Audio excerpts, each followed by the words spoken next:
Back to news. పాలనా విధానంలో మార్పులు తీసుకొచ్చేందుకు చేపడుతున్న జిల్లాల పునర్వ్యవస్థీకరణ అంశం ప్రజాభిప్రాయానికి అద్దం పట్టేలా ఉండాలని తెలంగాణ సీఎం కేసీఆర్ అన్నారు. రాజకీయ డిమాండ్లకు అనుగుణంగా కాకుండా ప్రజలు కోరుకుంటున్నట్లుగా కొత్త జిల్లాలు, డివిజన్లు, మండలాలు ఉండాలన్నారు. ఈ మేరకు క్షేత్రస్థాయిలో ప్రజాప్రతినిధుల అభిప్రాయాలను తీసుకుంటున్నారు. ఇవాళ 5 జిల్లాల పార్టీ నేతలతో సమావేశమై పలు సూచనలు చేశారు ముఖ్యమంత్రి. తెలంగాణలో కొత్త జిల్లాల ఏర్పాటుకు పాలనాపరమైన ఏర్పాట్లు చురుగ్గా జరుగుతున్నాయి. ఇందుకోసం ముమ్మరంగా అభిప్రాయ సేకరణ చేస్తోంది తెలంగాణ సర్కార్. పార్టీ నేతలతో సీఎం కేసీఆర్ వరుస భేటీలు జరుపుతున్నారు. ప్రతిపాదించిన జిల్లాలు, మండలాలకు సంబంధించి ప్రజాభిష్టం మేరకు మార్పులు, చేర్పులు చేయడానికి ప్రభుత్వం సిద్ధంగా ఉందని సీఎం కేసీఆర్ స్పష్టం చేశారు. చిన్న జిల్లాల వల్ల పేదరిక నిర్మూలన జరుగుతుంది, కలెక్టర్ల పర్యవేక్షణ పెరుగుతుందని తెలిపారు. ఇవాళ మెదక్, రంగారెడ్డి, నిజామాబాద్, మహబూబ్ నగర్, నల్గొండ జిల్లాలకు చెందిన టీఆర్ఎస్ నేతలతో సమావేశమై అభిప్రాయాలు విన్నారు. పలు సలహాలు, సూచనలను చేశారు.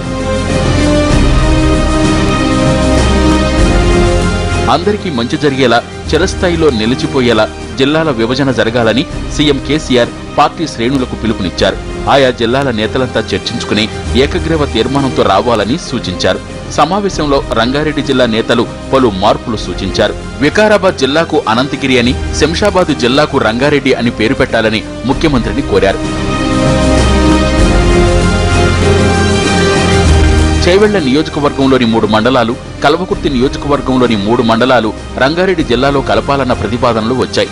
అలాగే కొడంగల్, బోమ్రాస్పేట మండలాలు వికారాబాద్ జిల్లాలో, గండేడు మండలం మహబూబ్ నగర్ జిల్లాలో కలిసే అవకాశం ఉంది. కామారెడ్డి జిల్లాలో ఎల్లారెడ్డి, మెదక్ జిల్లాలో నర్సాపూర్లను రెవెన్యూ డివిజన్లుగా ఏర్పాటు చేసే అవకాశాలను పరిశీలించాలన్నారు సీఎం. సంస్థాన్ నారాయణపూర్ మండలాన్ని యాదాద్రి జిల్లాలో కలపాలన్న వినతులు వస్తున్నాయని అందుకు అనుగుణంగా నిర్ణయం తీసుకోవాలన్నారు. నల్గొండ జిల్లాలో 7 కొత్త మండలాలతో పాటు మద్దిరాల, నేరేడు కొమ్ము, మల్లారెడ్డిగూడెం మండలాలు ఏర్పాటు చేయాలన్న ప్రతిపాదనలు వచ్చాయి. రాజకీయ నేతల పెత్తనం కోసం కాకుండా ప్రజలు ఏం కోరుతున్నారో వాటినే ప్రతిపాదించాలని అన్నారు సీఎం. ముసాయిదాలో పేర్కొన్న మండలాలు, డివిజన్లే కాకుండా ప్రజలు కోరుకునే విధంగా మార్పులు జరుగుతాయని, అవసరం అనుకుంటే వాటి సంఖ్యలో కూడా మార్పులు, చేర్పులు ఉంటాయన్నారు.